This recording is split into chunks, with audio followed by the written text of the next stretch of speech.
parfois, les gens très timides ont des espèces de coups d'audace comme ça, où ils sont capables. Moi, je connais beaucoup de gens qui, dans la vie, ne seraient même pas capables d'aligner 3 mots là, comme ça devant vous, et qui, tout à coup, vont être sur scène et ça devient quelqu'un d'autre. J'en connais plein. Je ne suis pas la seule dans le spectacle, je ne donnerai pas de nom.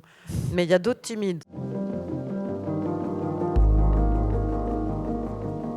Chiara, vous qui êtes une actrice de cinéma très, très intérieure, très lumineuse, vous avez fait vos premiers pas sur scène avec Christophe Honoré, avec lequel vous avez déjà tourné 6 films, de chansons d'amour à la chambre 212, et vous interprétez à l'Odéon, Sous le ciel de Nantes, une saga totalement autobiographique de Christophe Honoré, dans laquelle vous incarnez sa tante, Claudie, une femme malmenée par la vie, abusée par les hommes et qui finit par se suicider. C'est donc Morte que vous... J'ai l'habitude avec Christophe. J'ai Oui. souvent des personnages avec des... Pas pour la chambre 212, mais avec des destins un peu tragiques. Voilà. Et donc vous revenez, la plupart des personnages sont morts, il faut dire, sur le plateau. Ce sont des fantômes, c'est pourtant parfois drôle et léger. Alors, qu'est-ce qui a poussé l'actrice de cinéma qui ne tourne jamais pour tourner, qui a des choix cinéphiliques exigeants, qui pratique un cinéma d'auteur, de Desplechin à Benoît Jacot, en passant par Christophe Honoré, Valeria Bruni-Tedeschi, Xavier Beauvois, etc. Qu'est-ce qui vous a poussé à aller au théâtre, alors que vous dites à longueur d'interview que vous en aviez une peur bleue et que vous n'iriez jamais? C'est vrai. En fait, on venait de finir la chambre 212, et puis Christophe me dit, voilà, je voudrais qu'on parle d'un projet et tout ça. Alors, ce que je dois dire en préambule, c'est que ça fait très longtemps que Christophe me propose de participer à ce qu'il fait au théâtre. Ça, je crois que la première fois, ça doit remonter à il y a au moins 10 ans. Oui, parce que Christophe, il fait une mise en scène de théâtre, et même d'opéra. Voilà. Et entre deux romans, voilà. Enfin, il est très... Il est très productif. Et donc voilà, ça faisait des années qu'il me proposait de travailler avec lui au théâtre. Et effectivement, à cause de cette fameuse peur bleue, à chaque fois, je disais non, je suis désolée, j'y arriverai pas, je le surmonterai pas, j'ai trop peur, c'est absurde, c'est comment dire, incontrôlable chez moi. C'est vrai que je fais des cauchemars sur le théâtre. Alors que j'ai jamais fait de théâtre de ma vie. Enfin, donc je lui disais vraiment, c'est physiquement absolument impossible pour moi et tout ça. Et puis bon, les années ont passé, et quand il est revenu à la charge avec un projet de théâtre, donc après le tournage de Chambre 212, moi j'avais très envie de retravailler avec lui, et je me suis dit, c'était un mélange de choses en fait, c'est-à-dire qu'il y avait évidemment avant toute chose l'envie de retravailler avec lui, et puis aussi moi je pense vraiment de façon intime, probablement la vie, les événements de la vie, l'âge, qui peut aussi être, dans certaines circonstances, bénéfique. Tout ça mis ensemble, je me suis dit, mais dans le fond, c'est un peu dommage de se priver de ça. Tu penses toujours au théâtre comme quelque chose d'effrayant, mais peut-être qu'il peut y avoir aussi du plaisir là-dedans. Et en fait, comme je savais que ça allait être avec toute la troupe d'acteurs qui avaient déjà travaillé avec Christophe maintes et maintes fois, et que j'avais vu peu de temps avant dans Les Idoles, qui est un spectacle que j'ai adoré et où je trouve que les acteurs sont vraiment géniaux, je me suis dit, c'est trop bête de passer à côté de ça. Peut-être qu'il pourra y avoir aussi du plaisir là-dedans. Puis je voulais pas... C'est-à-dire que Christophe, comme on a beaucoup travaillé ensemble, à chaque fois, ce qui est super avec lui, c'est qu'il cherche quelque chose de différent de ce qu'on a fait avant. Et moi, de mon côté, j'ai envie de le surprendre aussi. Donc je me suis dit, tiens, peut-être qu'il va s'attendre à ce que je dise non, cette fois je vais dire oui. Pourquoi cette terreur du théâtre? Parce que votre grand-mère qui est...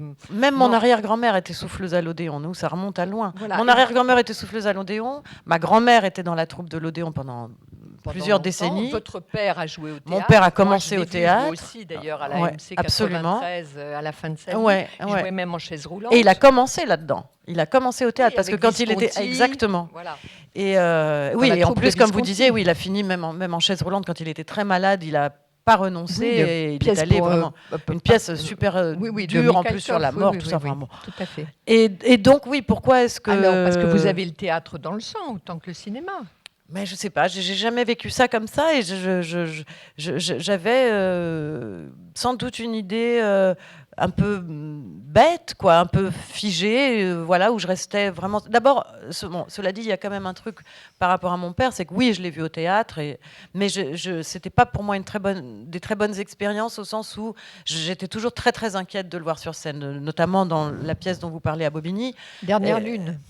Non, celle de Mikhalkov, qui était inachevée pour piano mécanique. Oui. C'était un décor avec un grand escalier et je le voyais monter, descendre, et mon père fumait beaucoup et tout ça et je me disais ça va être épouvantable, il va pas réussir à respirer, il va avoir une quinte de toux, il va avoir. Donc j'avais un rapport par rapport au théâtre où, quand je connais des gens sur scène, où ça suscite une inquiétude démesurée chez moi. Donc c'est vrai qu'il y avait plein de choses où j'arrivais pas à voir ce qu'il pouvait y avoir de ludique pour moi là-dedans. Et finalement, l'envie de retravailler avec Christophe, quelle que soit la forme, c'est ça qui a motivé mon désir et qui m'a permis de dépasser cette peur. Je vous dis pas que j'ai pas eu peur. Votre mère dit toujours qu'elle ne fera jamais de théâtre non plus. Elle a super peur aussi. Mais peur de quoi? Maintenant que vous avez vu, c'est peur du trou noir en face? Je pense que c'est peur du trou noir. Moi, en tout cas, dans les cauchemars que je faisais, c'était toujours soit j'apprenais la mauvaise scène, soit j'avais un trou de mémoire, quoi, tout bête. Hein. Et puis finalement, parfois ça arrive. Parfois on s'en rend pas compte. Parfois il y a une phrase qui saute et on s'en rend compte après et tout ça. Et je me suis dit, en fait, j'ai loupé une phrase ou un mot. Mais la Terre s'est pas arrêtée de tourner pour autant. Donc c'est pas mal aussi de réussir à dominer des peurs. Mais bon, vous voyez, l'autre jour, par exemple, j'ai eu un moment comme ça d'émotion parce que je sais plus quoi. Enfin bon, bref, donc j'ai loupé une phrase. Et bien la nuit qui a suivi cette représentation-là, j'ai rêvé que Christophe me virait. Donc vous voyez, c'est pas complètement résolu, hein, cette affaire-là. Mais j'ai beaucoup de plaisir à être sur scène. Et puis il y a quand même une chose aussi, c'est que je ne suis pas seule en scène. J'ai quand même tous ces acteurs autour de moi. Et il y a un côté, si on voyait des acrobates de cirque, si je lâche le truc, il y en aura un pour me rattraper. C'est ce qui s'est passé d'ailleurs l'autre jour quand j'ai eu mon mini trou de mémoire. Et qui était dû à quoi? Je sais pas, beaucoup d'émotions. D'un coup, un visage qu'on reconnaît dans la salle, ce qui fait que d'ailleurs maintenant, moi, non, j'ai pas une très bonne vue. Bah oui, mais jusqu'à présent, je voyais pas, et ce soir-là, j'ai vu, et ça m'a accueilli, et j'étais très émue. En même temps, je suis très contente d'avoir ressenti ça parce que c'était une sensation très forte, mais du coup, ça a mis un petit peu de bazar dans ma tête. Quelle est la différence là, puisque maintenant vous la vivez, entre actrice de plateau, actrice de cinéma et actrice sur scène? C'est vraiment ça n'a rien à voir. Rien à voir. Vraiment rien à voir. Essayez de nous expliquer. Eh bien, par exemple, Christophe, dans ce spectacle, comme il le fait souvent d'ailleurs, il n'arrive pas avec une partition écrite. Il arrive avec un sujet, donc là, en l'occurrence, c'est sa famille, où ils sont quasiment tous morts. Donc il y a un ou deux survivants à qui on peut parler, poser des questions, etc. Mais en gros, il arrive avec ce sujet et toute la création de la pièce consiste à faire des improvisations durant les 5-6 premières semaines. C'est que de l'improvisation. Et c'est vrai qu'au cinéma, pour moi, ça n'a rien à voir, parce qu'au cinéma, on arrive sur un plateau, on sait ce qu'on va dire, on vous dit, là, tu vas te déplacer là et là et là, et la caméra va faire ça, etc. Et là, on arrive au théâtre et on me dit, là, tu es libre, tu vas où tu veux. Alors moi, évidemment, mon premier truc, c'était de me cacher. Pour quelqu'un un peu anxieux. Mais horrible, horrible. J'étais très malheureuse, quoi. C'est un peu comme si vous faites des photos et que quelqu'un vous dit, vas-y, lâche-toi, fais ce que tu veux. Pour moi, c'est atroce, parce que moi, j'adore les contraintes. C'est quelque chose qui me rassure, ça met un cadre et tout ça. Et donc là, au début, c'était assez vertigineux quand on a commencé la création de la pièce, parce que c'est vrai que l'improvisation, c'est pas quelque chose que je connais. Ça a pu m'arriver un peu au cinéma, mais c'est beaucoup moins pratiqué. Et ma chance, ça a été que j'étais avec cette troupe d'acteurs qui, eux, sont très habitués à faire de l'impro, qui ont été très accueillants, parce que pour eux, c'était pas super confortable non plus d'avoir quelqu'un qui débarque, qui est un peu terrifié, qui n'a pas du tout les codes du théâtre, qui en plus s'y connaît pas vraiment en impro. Donc les premières fois, je rentrais chez moi le soir, je me disais que ça va être... c'est intense, quoi. Et en fait, ce qui se passe, c'est que Christophe, donc toutes ces journées d'improvisation sont filmées entièrement.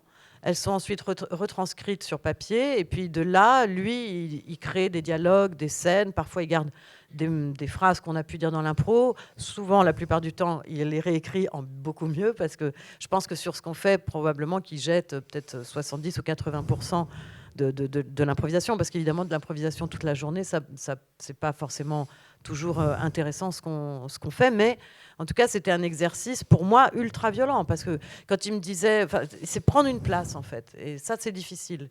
Pour moi, c'était difficile. Alors que sur un plateau de cinéma, on vous attribue une place. On dit voilà, t'es là, ça n'a rien à voir. On a un parcours qui est déjà défini. Alors que là, il faut se dire bon bah oui, je prends une place. Moi, j'avais tendance à me cacher. J'arrivais pas aussi. Il y a tout un dispositif de micro. J'avais vachement de mal à aller au micro. Vous dansez même, vous qui dites que oui, vous n'aimez pas danser. Alors, curieusement, ça me pose aucun problème de. C'est même une des scènes que je préfère maintenant pendant le spectacle. Alors qu'au début, quand il nous a dit qu'il y aurait peut-être des petits moments de danser, tout ça, je me disais mon Dieu, ça va être un enfer. Mais pour autant, si je vais demain dans une fête, je pense que j'oserais pas danser. Là, c'est le fait d'être caché par un personnage qui fait que je m'amuse. Pourquoi vous n'osez pas danser? Je sais pas.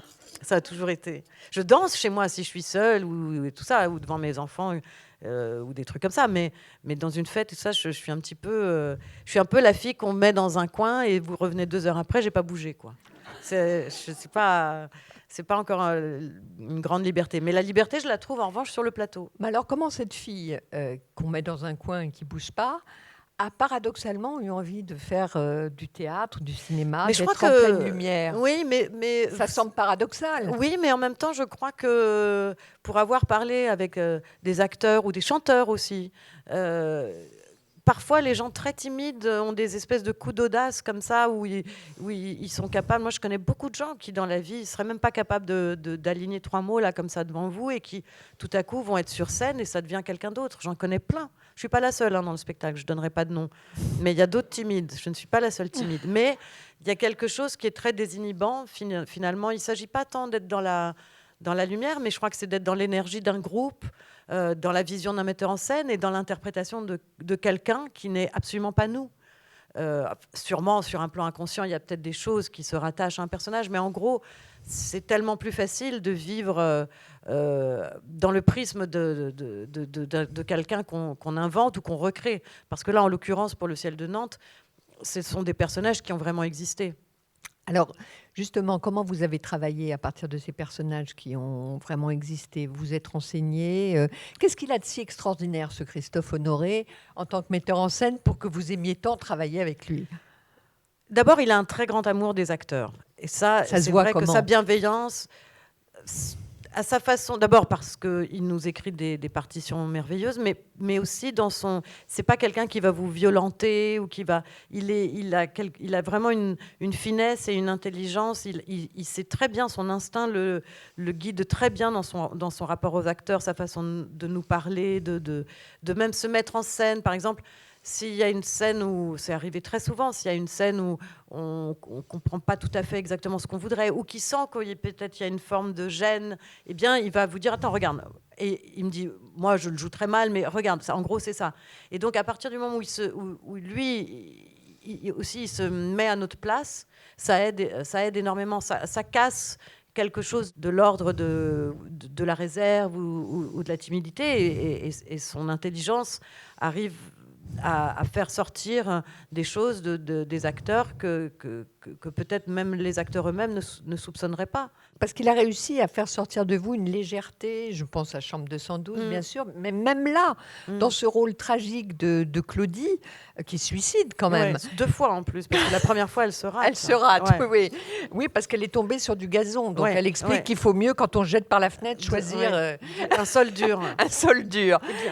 Et vous arrivez à être drôle. Ah bah écoutez, merci, tant mieux. Mais c'est-à-dire que je crois que Christophe tenait beaucoup pour cette pièce à ce qu'il y ait ces moments-là, pas seulement pour mon personnage d'ailleurs, parce qu'on est tous avec des destins plutôt tragiques. Bon, c'est vrai qu'elle a pris vraiment cher, mais il voulait vraiment, si vous voulez, ce qui est compliqué pour lui, je pense, dans cette histoire-là, c'est que c'est autobiographique et c'est dramatique. Donc comment réussir à faire un spectacle de ça en étant toujours à une frontière entre la pudeur et l'obscénité, et en même temps en n'étant pas complaisant, parce que c'est compliqué de jouer avec la douleur des autres. Et nous, comme je vous disais tout à l'heure, il y a quand même certaines personnes qui ont survécu dans cette famille.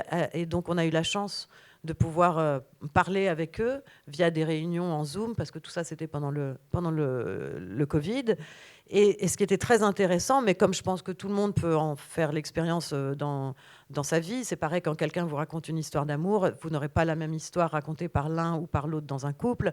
Eh bien, pour la famille, c'était assez fascinant parce que certains souvenirs avaient été ensevelis par certains membres de la famille ou vécus d'une façon complètement diamétralement opposée entre une mère et une cousine. Donc ça, c'était très intéressant parce que ça permettait aussi pour nous d'amener des choses très différentes, des palettes de couleurs très différentes sur des personnages et de ne pas avoir juste une seule vision. Et pour Christophe, il s'agissait de trouver cette frontière très ténue entre le spectacle et la complaisance, quoi. Parce que c'est vrai qu'à partir du moment en plus où c'est autobiographique, il ne faut surtout pas tomber dans un truc complaisant. Mais alors, comment ça se construit une relation de fidélité avec un cinéaste? Parce que depuis, ça fait beaucoup de temps que vous travaillez ensemble. Vous le rappelez, il vous rappelle, comment ça se passe? Alors déjà, on ne se voit pas énormément dans la vie privée. Et ça, je pense que peut-être ça contribue aussi à ce que il se lasse pas trop. Mais, mais en fait, ce qui s'est passé avec Christophe, c'est que lui, il est fidèle de nature. C'est quelqu'un de très fidèle et de très loyal. Et je me souviens que la première fois qu'on a travaillé ensemble, c'était donc sur les chansons d'amour. Et moi, j'avais un petit rôle. Et à l'issue je sais plus, j'ai dû tourner une dizaine de jours. Et à l'issue des 10 jours, j'étais vachement triste parce que quand vous avez des petits rôles dans les films, ce qui est assez ingrat, c'est que finalement, on arrive, ça a déjà commencé, on repart, c'est pas fini. C'est un peu comme si vous arriviez au milieu d'un dîner, quoi. Vous avez loupé l'entrée, vous partez avant le dessert. C'est très frustrant. Et moi, j'étais vraiment triste et tout ça. Et puis, il m'a vu comme ça, parce qu'en plus, j'ai fini ma journée avant que se termine toute la journée de tournage. Et donc, il est venu comme ça entre deux portes me dire juste, mais tu sais, on va se retrouver bientôt. Puis moi, sur le moment, je me suis dit, bon, il me dit ça parce que bon, bah voilà, il voit que je suis triste et qu'à un moment donné, il faut que je débarrasse le plancher et que voilà. Vous êtes optimiste de nature. Très optimiste, comme les gens lucides, vous savez. Et donc voilà, il m'a dit ça et je me suis dit bon. Et puis en fait, il a tenu parole et il m'a recontacté pas très longtemps après. J'avais un anniversaire, je sais plus quel âge j'avais, mais enfin toujours est-il que on m'organise un truc auquel je ne m'attendais pas, l'angoisse absolue, les surprises, j'ai horreur de ça. Bon bref, et il était là. Et il m'a offert un petit carnet qu'il avait entièrement rempli. Il y avait des petites photos qu'il avait prises sur le tournage des chansons d'amour. Et puis, il y avait des extraits de contes bretons. Il y avait des notes sur des personnages. Il y avait une évocation de ce personnage de Claudie que je joue là. Et il disait, dans tout ça, pour l'instant, considère-le comme une petite boîte au trésor. Je ne sais pas quelle forme ça prendra, mais il y a là-dedans le prochain projet que je voudrais faire avec toi. Et très peu de temps après les chansons d'amour, en fait, après ce cadeau qu'il m'a fait, que j'ai toujours comme un petit talisman, il est arrivé avec le scénario de Non, ma fille, tu n'iras pas danser. Et je me suis dit, c'est dingue, parce qu'il a tenu parole, en fait. Et puis, à partir de ce moment-là, vous savez, quand on est bien dans le travail avec quelqu'un, finalement... ça veut dire quoi, être bien dans le travail avec quelqu'un? On n'a pas besoin de s'expliquer beaucoup, lui et moi. Il y a quelque chose comme de réussir à attraper la balle au vol. Mais ce n'est pas une question de capacité supérieure ou de je ne sais pas quoi. C'est juste il se trouve que... je ne sais pas, comme si vous preniez des gens qui valsent, quoi. Il y a des couples qui valsent bien ensemble. C'est vraiment quelque chose que moi, je ne pourrais pas tellement expliqué, mais disons qu'il y a quelque chose qui fait que c'est très fluide entre nous et que quand on travaille ensemble, il n'a pas besoin de passer par 10 000 explications. Il y a quelque chose où on se comprend, en fait. Vous avez éprouvé ça avec d'autres metteurs en scène? Oui, mais c'est vrai que c'est avec Christophe que je peux le ressentir le plus parce que c'est avec lui que j'ai retravaillé et retravaillé et retravaillé. Donc c'est quelque chose qui, à chaque fois, est remis à l'épreuve d'une nouvelle expérience.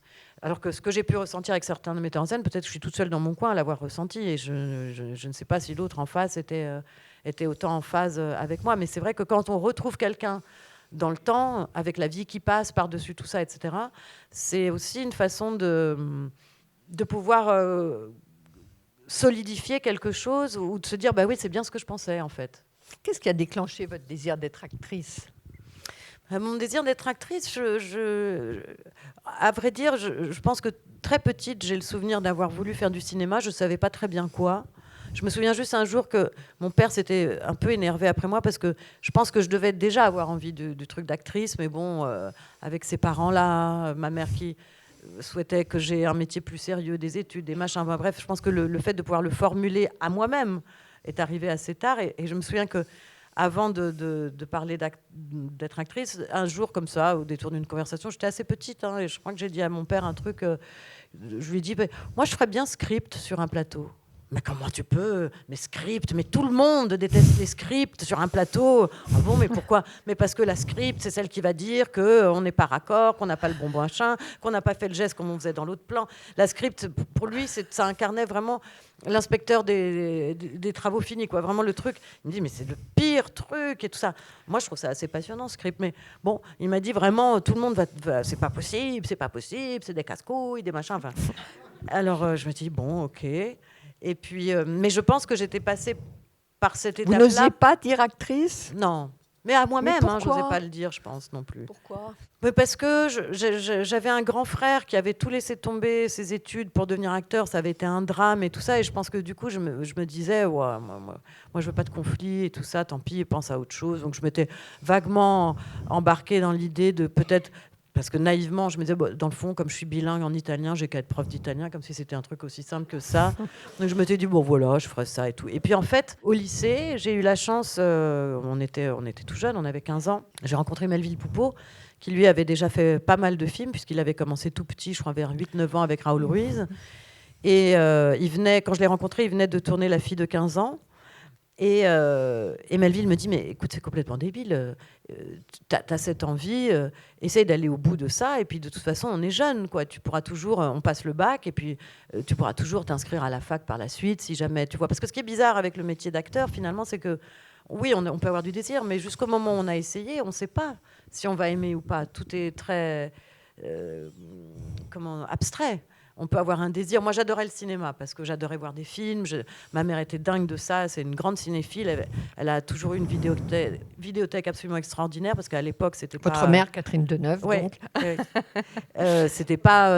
Il y avait le ciné-club le vendredi soir et le cinéma de minuit le dimanche. C'était les deux seuls soirs où on pouvait se coucher un peu plus tard parce qu'elle était quand même très stricte dans son éducation. Et donc, pour moi, il y avait... D'abord, j'adorais les films et puis il y avait cette idée que... Elle était stricte dans son éducation? Très stricte, ouais. Mais comme souvent, les gens qui sont très occupés aussi par leur travail et tout ça, ça voulait dire quoi, strict?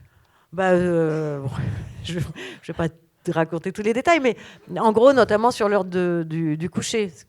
Mais moi, j'arrivais pas du tout à m'endormir tôt. Mais oui, elle était vachement... Et puis, on ratait pas l'école pour aller sur des tournages. Tout ça était très cadré. Et la vie à Paris, pour moi, était une vie... très normale en fait, hein, comme mes camarades de classe. C'est quand je partais chez mon père que ça devenait un peu la nouba, mais ça c'est l'avantage des couples séparés. C'est celui qui vit pas avec vous, il a toujours la possibilité de faire n'importe quoi. C'est assez injuste pour celui qui a la garde tout le temps en fait. Et donc voilà, du coup pour moi j'associais le cinéma aussi à l'idée de quelque chose qui permettait de faire des choses qu'on n'avait pas le droit de faire d'habitude. Notamment, donc voilà, se coucher plus tard ou soudoyer une ouvreuse de cinéma pour pouvoir aller voir un film alors qu'on n'avait pas atteint l'âge minimum.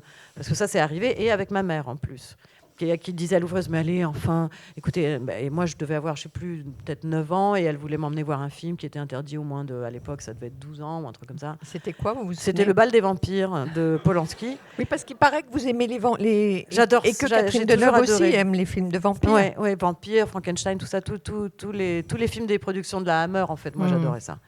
Mais j'adorais me faire peur, mais comme souvent les enfants, et les enfants anxieux en plus, on m'a dit, aiment beaucoup se faire peur. Et comme j'étais une enfant anxieuse, comme vous pouvez facilement imaginer, ouais, j'adorais ces films-là. Mais pas que, hein, j'aimais plein d'autres trucs aussi. Mais disons que voilà, du coup, d'un coup, j'avais vu qu'on pouvait convaincre un adulte de laisser entrer un enfant, voir un programme qui lui était pas destiné a priori.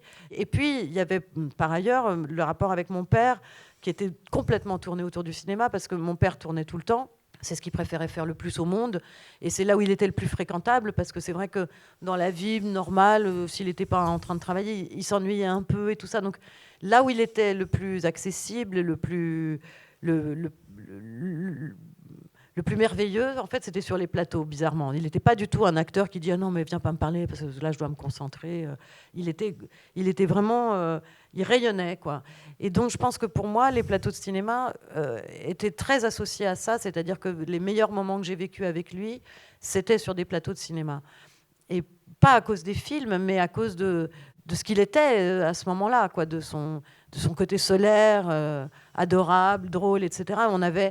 C'était comme un endroit réconcilié, les plateaux de cinéma. Parce qu'à l'époque, il n'y avait pas de portable, il n'y avait pas tous ces trucs-là. Et donc mon père, il adorait le fait qu'on soit à l'abri comme dans un bunker et de se dire, là, on peut inventer des choses. Il dit que c'est quand même insensé de penser qu'on est adulte et qu'on raconte encore des histoires comme... Mais c'est marrant parce qu'il avait fait un...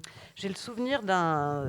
Il a reçu, je crois, un César d'honneur dans les années 90 et il avait fait un très beau discours d'ouverture dont je me souviens encore maintenant, pas mot pour mot, mais je veux dire où en gros, il expliquait justement que c'était quand même incroyable de se dire qu'on pouvait être enfermé dans un studio de cinéma à l'abri de tout et raconter n'importe quoi alors que dehors c'était la fin du monde.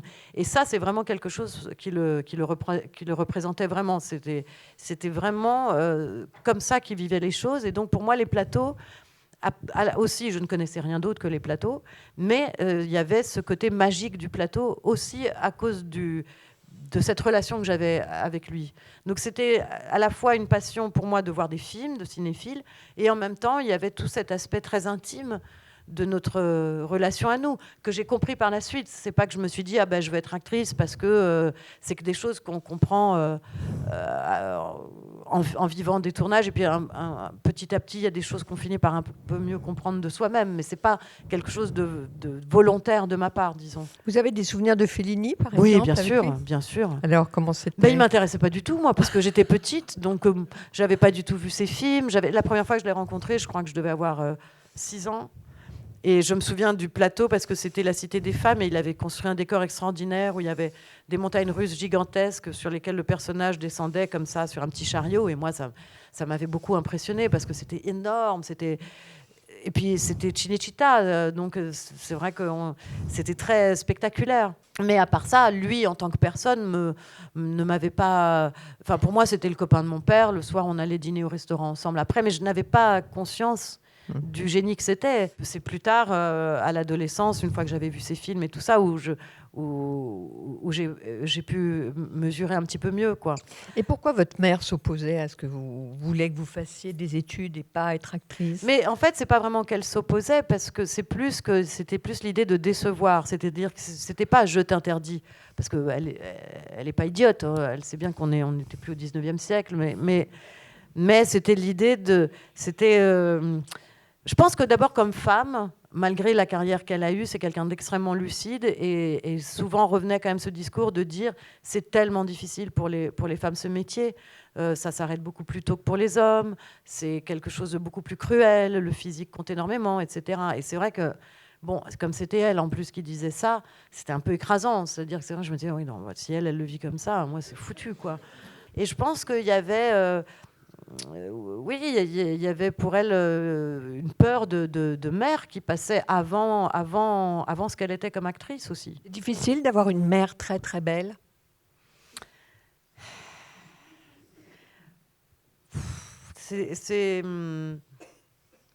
Non, c'est pas difficile parce que c'est agréable de voir des belles choses quand même. Mais... Oui, mais on peut se dire aussi qu'on ne pourra jamais rivaliser. Oh ben moi, j'ai jamais mis... J'étais un garçon manqué, hein, moi. Alors, sans doute, c'est des mouvements de l'inconscient, mais je n'ai même pas essayé de mettre des talons ou des trucs comme ça. Maintenant, j'en mets quand il y a des choses où on n'a pas le choix, des festivals, des choses comme ça. Mais j'ai pris tout de suite la tangente, hein, moi. D'ailleurs, elle me disait toujours, mais pourquoi tu mets que des salopettes, tu mets que des jeans, tu t'habilles jamais en fille et tout ça. Mais sur le moment, évidemment, une fois de plus, ça, c'était pas quelque chose pour moi de conscient. Mais c'est vrai que j'ai opté pour, pour un truc très différent. Ouais. Et l'ombre de Françoise d'Orléac, qui était aussi le comble de la féminité. Mais ça, ah oui. Et puis Françoise d'Orléac, c'est vrai que c'est le personnage qui, pour mes cousines et moi, comme on ne l'a pas connu, ça a toujours été le mythe, parce que les histoires qu'on nous racontait sur Françoise, qui était une femme apparemment très fantasque, ça nous a toujours fait rêver. Bon, il y avait cette beauté absolument incroyable, la modernité aussi, parce que c'est vrai que quand je vois des photos d'elle, je me dis, c'est incroyable de penser que c'est des photos des années 60. Elle a, sur certaines photos, elle a un look comme on voit les femmes d'aujourd'hui, quoi. Elle avait une vraie modernité. Et c'est vrai que ça a été toujours pour nous, plus un personnage de la famille qu'une personne, puisqu'on n'a pas eu la chance de la connaître, mais toutes les filles de la famille ont toujours été très, très fascinées par Françoise, ouais. Et ça vous rapproche très indirectement de Christophe Honoré, le côté Jacques Demy, avec lequel on tournait votre tante, votre maman, et qui inspire Christophe Honoré. Ah oui, Christophe, il est super fan de Jacques Demy, mais ça c'est vrai que depuis... Même sur les chansons d'amour, parce que je me souviens de Ludivine Sagnier, son personnage est très... de la façon dont elle a ce petit manteau blanc et tout ça, c'était quand même aussi une évocation du personnage de ma mère dans Les Parapluies de Cherbourg. L'amour de Christophe Honoré pour Jacques Demy, c'est quelque chose que j'ai su tout de suite, hein, finalement. Puis même le fait de chanter. Moi, on m'avait jamais proposé de chanter dans un film avant, et c'est quand même, il n'y en a pas beaucoup des films français quand même.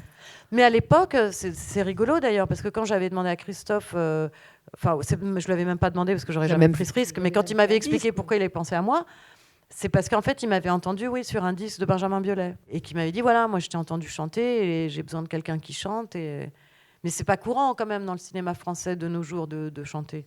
Ça arrive un petit peu, mais c'est assez rare quand même dans les films. Mais alors, qu'est-ce qui vous a formé au métier d'actrice alors ? Ah bah rien du tout, hein. Vous n'avez pas pris de cours, alors, vous n'avez pas pris de... J'ai fait un tout petit peu de cours, mais franchement, ce serait un petit peu indécent de dire que j'ai pris des cours parce que je suis restée très très peu de temps dedans. Vraiment, c'est de l'ordre de moins d'un trimestre. J'ai eu beaucoup de chance, c'est-à-dire qu'en fait, ce qui s'est passé, c'est que j'ai fait pas mal d'essais. Et j'étais pas prise, je pleurais. Mon père me disait, mais c'est comme ça, quand ça devra être le moment, ce sera le moment. Et je lui disais, oui, enfin, t'es gentil avec la filmographie que t'as. Vous avez commencé avec Téchiné, c'est ça? Et en fait, j'ai commencé avec Téchiné. Et en fait, après, j'ai eu beaucoup de chance parce que j'avais beaucoup de gens de mon âge, dont donc Melville notamment, qui faisaient du cinéma. Et donc, par ça, on rencontrait aussi des gens de notre âge qui eux aussi étaient à leur début. Et donc, les choses se sont enchaînées comme ça.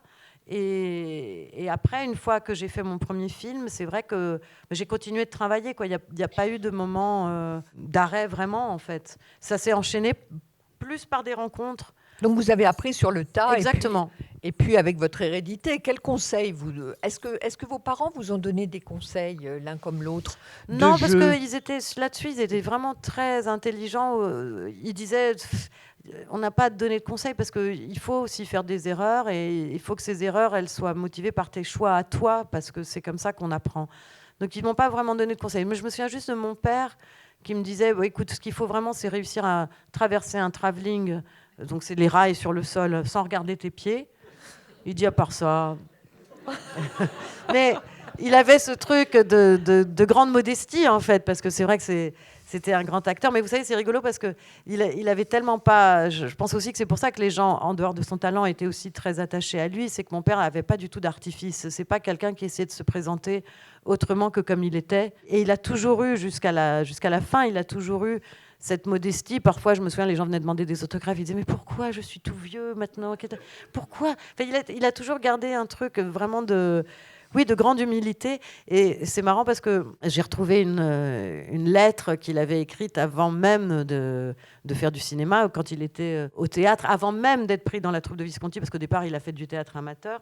Et dans cette lettre qui s'adressait à sa mère, il lui dit, voilà, ce soir, il y a une productrice de théâtre qui est venue nous voir, qui m'a dit que peut-être je pourrais avoir une chance au cinéma et que je devrais quand même essayer de faire un film un jour.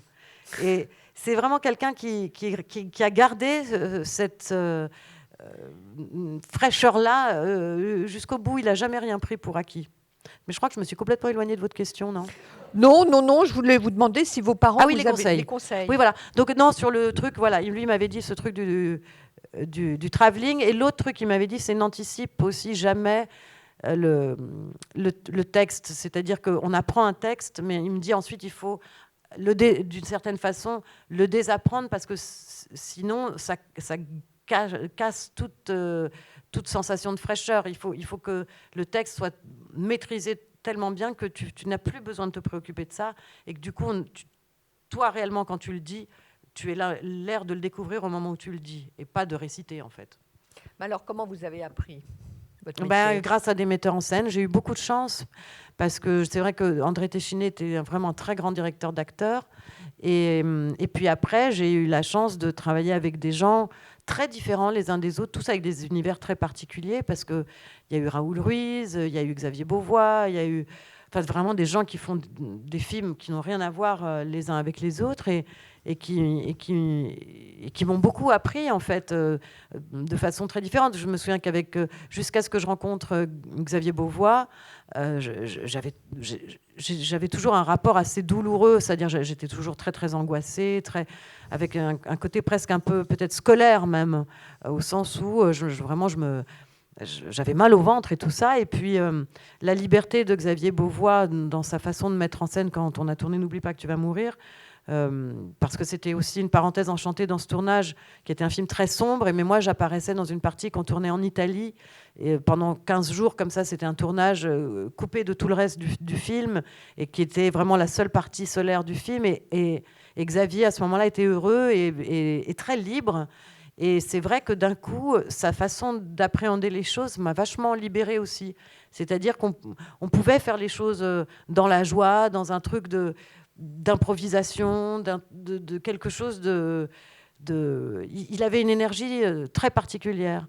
Et puis après ça, il y a eu d'autres expériences. Il y a eu parfois aussi des expériences où j'étais malheureuse. Et puis après coup, je me disais, ah mais ouais, mais ce qui est super, c'est que tu as appris des trucs quand même, notamment par exemple. Manuel de Oliveira, Voilà. je crois. Mais alors, comment ça s'était passé? Pourquoi vous étiez si malheureuse? Parce que Manuel de Oliveira, j'avais vu ses films, mais je m'étais attachée beaucoup à un film qu'il avait fait avec mon père, qui était un film où il suivait comme ça un personnage qui faisait un peu le voyage de sa vie. J'ai pas mesuré que nous, comme on faisait une adaptation de La Princesse de Clèves, on n'allait pas du tout être dans cette humeur-là et que ça allait être un truc beaucoup plus formel. Et donc, au début, j'ai eu très peur. Moi, je venais du coup, maintenant, à ce moment-là, de cinéaste où justement il y avait de l'improvisation, où les choses se faisaient de façon très naturelle. Et Manuel, lui, était très obsédé par le détail. Quand on faisait une scène, il composait tout. C'est-à-dire que le pli du rideau avait la même importance que les mots de l'acteur à ce moment-là. Enfin, c'était vraiment quelque chose de, moi, qui me paraissait très, très, très artificiel, mais qui en même temps était aussi sa patte de cinéaste. Et en plus, on avait ce texte de La Princesse de Clèves qui était quasiment pas modernisé. Donc c'est vrai que c'était très lourd à dire et que en plus l'accès à Manuel était assez limité parce que comme il n'avait pas envie tellement qu'on l'embête avec des questions, il se réfugiait derrière le fait totalement faux qu'il ne parlait pas français et donc il fallait s'adresser à un assistant qui ensuite allait s'adresser à lui et qui éventuellement apporterait une réponse, etc. Et puis un jour, comme ça a dû l'énerver. Il m'a dit de toute façon il n'y a pas de psychologie des personnages. Et alors là je me suis retrouvée quand même très désemparée. Et je me souviens que les premiers 15 jours du film, je pleurais. Je rentrais chez moi le soir, je me disais, c'est pas possible, j'y arriverai jamais. En plus, je crois que ça devait être la première fois où je me retrouvais en personnage principal. Donc peut-être que ça aussi, c'était un petit peu lourdingue. Et donc au début, je me suis dit, ça va être un enfer, je suis malheureuse et tout, machin. Et puis en fait, j'ai essayé de lutter au début, parce que par exemple, il me demandait des choses, je vous dis n'importe quoi, il y avait un accident de voiture qu'on regardait à la télé aux infos, et il fallait marquer la surprise, et lui, il voulait que je fasse... Et moi, je me disais, mais c'est pas possible, j'ai l'impression de faire du mime, quoi. Et donc, je me dis, bon, de toute façon, au moment où il va dire moteur, je ferai autre chose, et puis il verra pas, et ça va passer. Pas du tout. Il m'a dit, ah, non, non, non, non, non, tu fais la main comme ça. Je me suis dit, ok. Là, à ce moment-là, j'ai abdiqué. Je me suis dit, bon, en fait, il faut prendre les choses différemment. Laisse-toi porter par le truc. Et puis, j'ai commencé, au bout de 2 semaines de pleurnichage, j'ai commencé à avoir beaucoup de plaisir parce que je me suis dit, en fait, sûrement que ça va m'aider peut-être à me concentrer, parce que moi, j'étais jeune, et comme j'avais travaillé avec des metteurs en scène qui nous laissaient pas mal aller un peu où on voulait, d'un coup, d'être dans des trucs très, très précis, parce que lui, c'était vraiment, s'il y avait une scène de dialogue où il fallait boire en même temps, tel mot devait arriver. Par exemple, une scène comme ça, je prends le verre, il fallait que pendant que je parlais, il y ait un mot du dialogue qui arrive à cette hauteur-là, un autre mot du dialogue qui arrive à cette hauteur-là. Non, j'avais l'impression de faire des maths, quoi. Et en même temps, Je lui dois énormément. Mais quoi? Ben, la capacité, après, à faire des plans séquences de 7, 8 minutes, des choses que moi, j'adore comme spectateur, mais qu'aujourd'hui, c'est vrai que c'est rare aujourd'hui de pouvoir connaître des choses comme ça, parce que les plans séquences, c'est rarement aussi long. Et lui, il faisait des plans séquences qui ne finissaient pas, mais en même temps, c'est comme un muscle. Comme, j'avais l'impression, oui, que comme s'il avait musclé ma concentration. Parce que ça demande beaucoup de concentration, et la concentration, c'est quelque chose, je pense, qui peut-être me manquait un petit peu, parce que je manquais d'expérience, parce que j'étais jeune, que j'avais pas été confrontée vraiment à ça, et d'un coup, toutes les contraintes qu'il imposait m'ont servi beaucoup, beaucoup aussi par la suite, parce que parfois on est sur des tournages où on est moins dirigé, et à ce moment-là, d'avoir cette structure-là, ça aide énormément. Comment vous travaillez, vous, un rôle toute seule, quand vous savez que vous allez Le jouer? texte, moi, c'est surtout le texte. Parce que comme je suis toujours dans mes peurs de... Vous savez, moi, je rêve encore que je rate mon bac, hein, alors que je l'ai eu et tout, sans problème. Que je rate mon bac, que je rate mon permis de conduire, alors que je les ai. Hein. Mais donc, le texte, je suis toujours obsédée à l'idée que je vais avoir... Mais pourquoi cette anxiété? Ça... Maintenant, je vais avoir 50 ans, donc je ne me pose même plus la question. Je veux dire, il faut faire avec. Ça passe pas avec l'âge? Un petit peu, parce que vous voyez, par exemple, c'est toujours là, parce que j'imagine qu'il y a une partie qui est nécessaire pour moi, mais ça s'équilibre mieux avec le plaisir. Et puis, il y a aussi, là, par exemple, le théâtre, quand il y a quelque chose qui vous fait si peur dans la vie, eh bien, de se dire, bon, allez, je vais essayer de dominer cette peur et d'y aller, et en plus d'avoir du plaisir à le faire, ça donne de la force quand même, parce qu'on se dit, bah tu vois, c'était pas la fin du monde. Donc si, ça passe un petit peu, pas complètement, mais ça passe un petit peu. Votre première peur, par exemple, c'était quoi? Comment ça, ma première peur? Vous dites que vous avez peur. La première fois où vous ayez eu vraiment peur? Dans le travail? Oui. Le film d'André Téchiné, je me souviens que, je crois que c'était mon 2e jour de tournage, il y avait une scène de feu d'artifice du 14 juillet avec 400 figurants. Je ne sais plus combien de caméras, un enfer. Et à l'époque, on tournait en pellicule. Et ça y est, je m'étais mise en tête, je me disais, voilà, je vais me rater. Et puis ça va coûter une fortune, parce qu'il va falloir faire plein de prises, parce qu'il faut mettre en place 400 personnes. Vous voyez, j'avais une approche ultra... comment dire j'avais des préoccupations de script, tiens, vous voyez. Ou de producteur. Mais pas... je me faisais pas confiance. Je me faisais pas confiance, en fait, tout simplement. Vous dites aussi, parce que vous exprimez beaucoup vos défauts, alors que vous avez aussi énormément de qualités, que vous êtes lente. Dans le métier, ça veut dire quelque chose, être lente? Je pense que j'ai été lente. J'ai été lente à me rendre compte que je voulais être actrice, lente à prendre du plaisir, lente à accepter que aussi on peut pas se dire qu'on est acteur et qu'en même temps on voudrait passer sous le tapis, qu'il y a un moment il faut quand même un peu être dans le champ de vision, quoi. Enfin, je sais pas comment tout était, mais de toute façon, même j'ai été lente à l'école aussi pour apprendre. Je crois que j'ai appris à écrire un peu en retard, des trucs comme ça aussi. Donc, et puis vous savez, il y a des choses aussi, pour en revenir au thème des familles. Parfois, dans les familles, on vous colle aussi une étiquette. On dit, c'est la lente, donc toute sa vie, on sera lente. Mais non, j'exagère. Mais non, j'ai été lente à mon permis de conduire, je l'ai passé tard. J'ai été lente, j'ai été longtemps enfant, longtemps adolescente, je crois. Mais est-ce que j'ai passé mon permis de conduire, je devais avoir déjà 26 ans, quoi, alors que tous les gens de ma famille, dès qu'ils ont pu à 18 ans, ils l'ont passé. Mais est-ce que le fait d'avoir eu un rapport peut-être compliqué à la célébrité, ça peut expliquer plein de choses Oui, peut-être, bien sûr. Comment vous l'avez vécu, cette célébrité de vos parents? Comme la vie qu'on avait n'était pas une vie de jet-setter et tout ça, je me suis pas toujours... j'ai été lente à comprendre. C'est pas quelque chose... Au début, dans les petites classes, à l'école, moi j'étais dans une école Montessori. Donc Montessori, à l'époque, maintenant il y en a partout, mais à l'époque c'était un truc, il devait y en avoir une dans Paris. Et à Montessori, tout le monde se foutait complètement de savoir ce que faisaient les parents. La plupart des élèves étaient des Américains. Enfin, c'était vraiment quelque chose de... Et c'est quand je suis arrivée dans le système normal...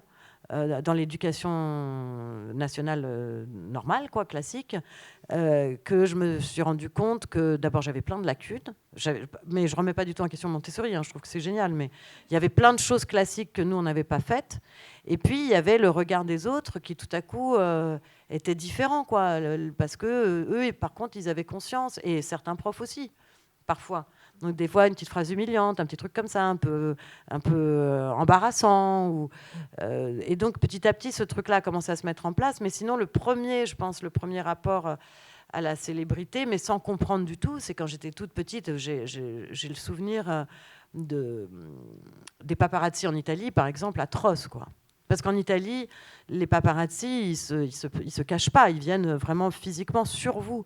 Et j'ai des souvenirs. Alors en plus, c'est très contradictoire parce que quand j'étais enfant et puis adolescente, etc., vraiment, je détestais ça. Et je me souviens une fois que je m'étais énervée, que mon père m'avait engueulée parce qu'il m'avait dit « Tu leur donnes exactement ce qu'ils veulent. C'est-à-dire que si tu t'énerves, c'est exactement la photo qu'ils veulent, la photo un peu scandale, où tu as l'air très contrarié, etc. » Et je lui avais dit « Ouais, mais moi, c'est insupportable d'avoir des gens qui viennent physiquement sur toi comme ça et tout ça. » Et ce qui est très étrange, c'est que aujourd'hui, je dois bien avouer qu'il y a plein de photos de paparazzi de quand je suis enfant avec mon père que je suis très contente de pouvoir voir, parce que sur le moment, ça a été atroce, parce que je ne comprenais pas, parce que quand on est petit, on n'a pas envie qu'on vous regarde dans la rue, le regard des autres est un truc pénible, et qu'en même temps, aujourd'hui, ben oui, c'est contradictoire, mais aujourd'hui, ben, ces photos-là, pour moi, elles sont précieuses, en fait. Vous avez envie de continuer le théâtre ? Oui, oui, oui. Et est-ce qu'il y a des rôles qui vous font rêver ? Des rôles du répertoire classique ou pas du tout ? Non, c'est pas du tout que je ne rêve pas. Mais ce que je veux dire, c'est que je me suis même pas penchée sur la question, quoi. Je sais que Le ciel de Nantes, on le reprendra.